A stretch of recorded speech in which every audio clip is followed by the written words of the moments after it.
যখন শরীর আর মন দুটোই খারাপ থাকবে তখন কিন্তু মাঝে মাঝে তোমরা এইভাবে ট্রাই করতে পারো। মন খারাপ কেন বলছি বলো তো? শরীরটা খারাপ হলে অটোমেটিক মনটাও খারাপ হয়ে যায়। এখন আমার সর্দি জ্বর মাথা ব্যথা, তাহলে কি মনটা ভালো থাকবে? মনটাও খারাপ থাকবে। তাই ভালো লাগছিল না, ভাবলাম যে না একটুখানি কাজ টাজ করি। মানে এদিকে সর্দি, বাকি সব ঠিক আছে, মানে শরীরে এনার্জিও আছে, কাজ করতে পারছি, কোনো অসুবিধা নেই, কিন্তু শুধু সর্দিটার জন্য আমার খুব খারাপ লাগছে। তো ভাবলাম যে ঘরটাকে একটু অন্যরকম করে গোছাই। আর নমস্কার প্রিয় বন্ধুরা, তোমরা সবাই কেমন আছো? আশা করছি সবাই ভালো আছো। আমরা ওই মোটামুটি রয়েছি। তো এই সাইডটা মানে মাকড়সার জালটার একটুখানি হয়েছে, ঝুলটুল পড়ে গেছে। তো সেগুলোকে একটুখানি ঝাড়বো, আর তার সঙ্গে ঘরটা একটু অন্যরকম করে গোছাবো আজকে। আমি যেভাবে গুছিয়েছি সেটা নাকি ভালো লাগে না দেখতে।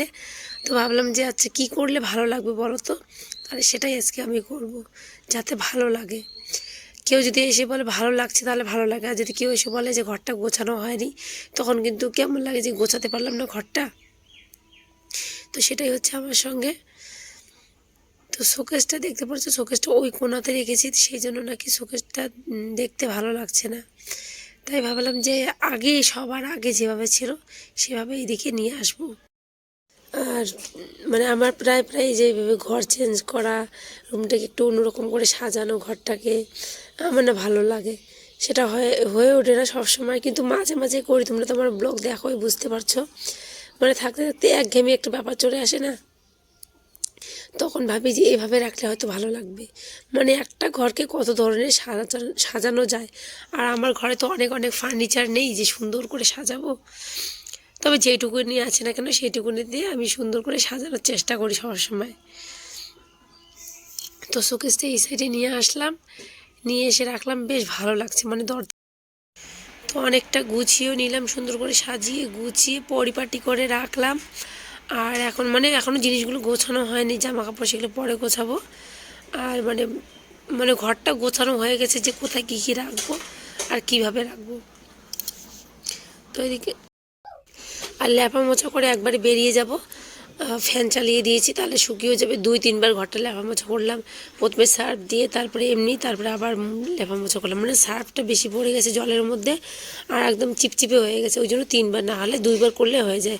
প্রথমে সার্ফের জল দিয়ে একবার করে নিই, তারপরে মানে একবার এমনি নর্মাল জল দিয়ে বেশ পরিষ্কার হয়। এখন চলে আসলাম রান্নাঘরটাকে পরিষ্কার করতে। তো ওইখানে অনেকগুলো প্লাস্টিক ছিল, সেগুলো এক জায়গায় জড়িয়ে রেখে দেবো আমি জমা করে। কখনো ওগুলা আগুনের সঙ্গে পুড়ে দেই, কখনো আবার লাগে। তো রেখে দেওয়ার পরে আমি এই ঘরটাকেও মোটামুটি একটু পরিষ্কার করে নেব।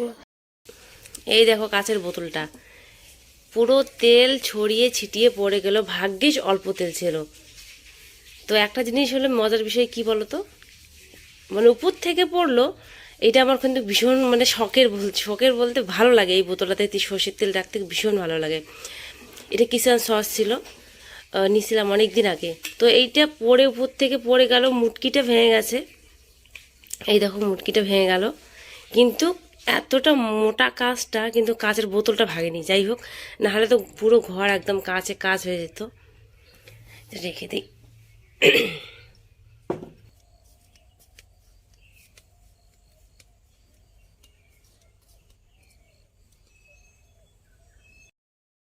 এই বালতিটাতে আছে কিছু সার, কি বলে, সারের জল আছে।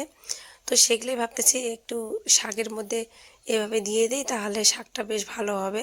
আর শাকগুলো আজকে তুলে নিয়েছি, মানে কেটে কেটে নিয়েছি, তাহলে সুন্দর সুন্দর শাক বেরোবে, ওই জন্য। তো জলটা চারিদিকে ছড়িয়ে ছিটিয়ে দিচ্ছি, তারপরে ভাবতেছি মটর দিয়ে ভালো করে একটু জল দেবো। আর 3-4 দিন শাকটা আমরা খাবো না, 3-4 দিন পরে তারপরে খেতে পারবো, ওই জন্য দিচ্ছিলাম। আর সকালবেলা স্নান করেছি আমি, বর বারণ করেছে তার সত্ত্বেও স্নান করেছি। করার পরে এইসব কাজ এখন করতে হচ্ছে। দেখো বাথরুমের পিছনটা অনেকটা পরিমাণে নোংরা হয়ে গেছে। তো এগুলো ঝাড়ু টাড়ু দিয়ে ভালো করে শ্যাম্পু দিয়ে স্নান করব।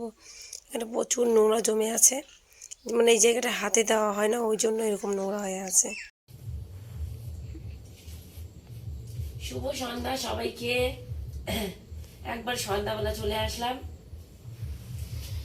সন্ধ্যাবেলা বলতে এখন বাজে মোটামুটি 7:30টার মতো বাজে এখন। এখন এদিকে ভাবলাম যে আটাটা মেখে রাখি, আর তার সাথে করব হলো মাংস। তো ও গেছে হলো বাজারে, মাংস নিয়ে আসবে আর জল করে লাগবে মনে হয়। আর তার সাথে হলো রুটি হবে। ভাত একটুখানি আছে, তো ভাত কেউ খাবে না, আর রুটি দিয়ে মাংস খেতে আমার বাড়িতে বেশি পছন্দ করে। একটা বিয়ে বাড়ির নিমন্ত্রণ ছিল, তো সেখানে আর গেলাম না, শরীরটা খারাপ, তার মধ্যে অনেকটা রাস্তা যেতে হবে এখান থেকে। স্কুটিতে গেলেও ঠান্ডা লাগবে, টোটোতে গেলেও ঠান্ডা লাগবে, সেই জন্য আর যাওয়া হলো না। নাহলে যেতাম, মানে রেডি, অর্ধেক রেডি হয়ে গেছে, তারপরেও আবার ভাবে যে যাই, যাওয়ার পরে যদি আবার শরীর টরীর বেশি খারাপ করে। চলে আসলাম এই ঘরে, কি বলে, আচ্ছা পেঁয়াজ, আলু, রসুন, আদা সব কিছু নিয়ে আসছি। এগুলো এখন ছুলবো, বসে বসে কাটবো। আর এখানে উপরে বসেছি, ঠান্ডা লাগছে ওই ঘরে, আর মানে আমার পায়ের মধ্যে প্রচুর পরিমাণে ঠান্ডা লাগছিল। এই যে মাম্মা ছন্টু মাম্মামটা টাটা। তারপরে দেখি সব কিছু আমি রেডি করে নিয়ে নিলাম, মাংসটা ধুয়ে নিয়ে আসলাম, এদিকে পেঁয়াজ রসুন সব কিছু কেটে ধুয়ে রেডি করে রেখে দিয়েছি। আটাটা তো মেখে রেখেছি। এখন আমি এক সাইডে মাংসটা বসিয়ে দিব, আর এক সাইডে ভাবতেছি রুটিগুলো করে নেব। তো রুটিগুলো আমি মানে বেলে বেলে ভাজতে পারি, অভ্যেস হয়ে গেছে। কিন্তু ওই যে মামাম বলছে, মা আমি তোমাকে রুটি বেলে দেবো, তো রুটি বেলে দেবে আমাকে। আর এদিকে আমি দেখো তেল বসিয়ে দিলাম, মানে তেলটাও দিয়ে দিলাম। আর মামাম দেখো রুটি বেলে দিচ্ছে। হ্যাঁ, রুটিগুলো ভালোই বেলেছিল, কিন্তু ওই এক সাইডে মোটা এক সাইডে পাতলা এরকম হয়েছে। ছোটো বাচ্চা তবু যতটা পারে যথেষ্ট ভালো পরিমাণে করেছে। আর কয়েকটা আমি করেছি। আর সব থেকে হাসির বিষয় কী বলো, তোর তো রুটি করলো, করার পরে আমাকে কী বলেছে, মা আমি যেগুলো রুটি বানিয়েছি সেগুলো কিন্তু আমি খাবো না, তুমি যেগুলো কয়েকটা বেলেছো সেগুলো আমি খাবো। আমার না হাসতে হাসতে পেট ব্যথা হয়ে গেছে, যে আমরা মানে তুই ভালোটা খাবি, আমরা খারাপটা খাবো। মানে এখনও আমার হাসি হচ্ছে এই কথাটা শুনে। তো এদিকে দেখো আমার হয়ে গেছে প্রায় রান্না, এদিকে মাংসটা কষিয়ে নিচ্ছি। আর ওইদিকে ধনেপাতা তোলা আছে কালকের, তো কালকেরই ধনেপাতাটা দিয়ে দেবো, কিন্তু ধনেপাতাটা অত সেন নেই, আজকে তুললে হয়তো বেশি ভালো হতো। তো দিয়ে দিলাম, এই যে এইভাবে নামিয়ে নেব চিকেন কষা, আর তার সঙ্গে হলো গরম গরম রুটি। তো এখানে সবার জন্য আমাদের খাওয়া নিয়ে নিয়েছি, গরম জলও করে নিয়েছি। কখনো গরম জল খাই, কখনো আবার ঠান্ডা জল খাই। দিনের বেলা কখনো এমন হয় তখন ঠান্ডা জল খেতে হয়, গরম জলটা তো সবসময় থাকে না হাতের পাশে। তো এই যে খেতে বসে গেছে সবাই, আর তখন ও শুয়েই ছিল, এখন উঠলো, উঠে আবার খাচ্ছে। আর আমার চাদরটা নিয়ে ভীষণ অসুবিধা হচ্ছে, ভিতরে আইনিকটা পড়েছি। তো চলো বন্ধুরা, আজকের ভিডিওটা এই পর্যন্তই। দেখা হচ্ছে কালকে নতুন কোনো ভিডিওর সঙ্গে। ততক্ষণে তোমরা সবাই ভালো থেকো, সুস্থ থেকো, আর সাবধানে থেকো। সবাইকে শুভরাত্রি। এখন খাওয়া দাওয়া করে একটু রেস্ট নিই, আমরা শুয়ে পড়বো, এখন 9:30 বাজে।